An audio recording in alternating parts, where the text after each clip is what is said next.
When you decided to create some products, I know you saved your money and you did a lot of research. Tell me about the process of doing it. Did you go to the library? Did you go online? Did you take a course? What was it that helped you get from I'm just a house cleaner and now I'm going to go create my own product line? Because there's a huge gap there between thinking about it and actually being there.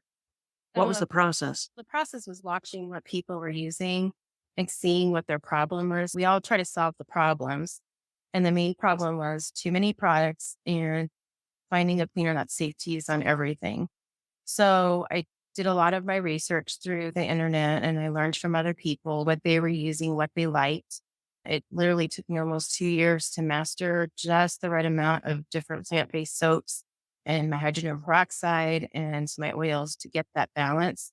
And once I found it, it worked. But I just had learned over the years of owning a painting company, knowing what's safe to use on what. We see mistakes when you're in the groups. And I took all that information and learned from it. Well, and I think a lot of the mistakes are innocent enough.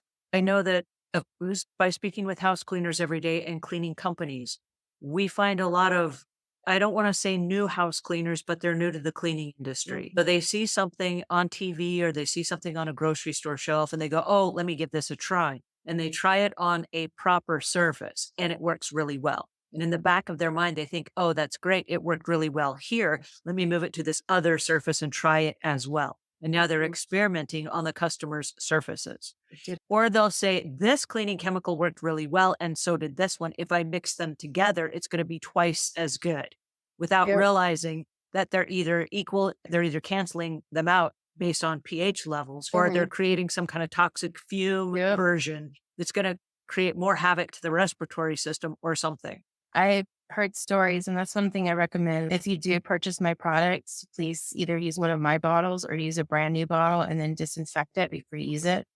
I had people come back and they're like, it doesn't work. Or I mixed it with my vinegar bottle and I'm just like, oh my gosh, Tell me about the bottles that you use for your packaging. this is my spray bottle.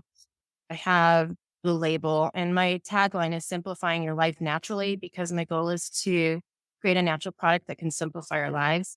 I have the directions right here, QR code, and it's a fun fact. So I try to make my bottles fun. The spray nozzle itself was not cheap. I wanted to get a good quality one that you could reuse again and again. I didn't do glass because I didn't want glass breaking in the client's homes.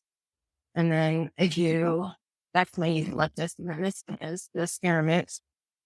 And the spearmint smells refreshing. And then these are my 2-ounce bottles. And I call them my teaser bottles because once you try them, then you're hooked. One of these bottles will refill a 16 bottle twice.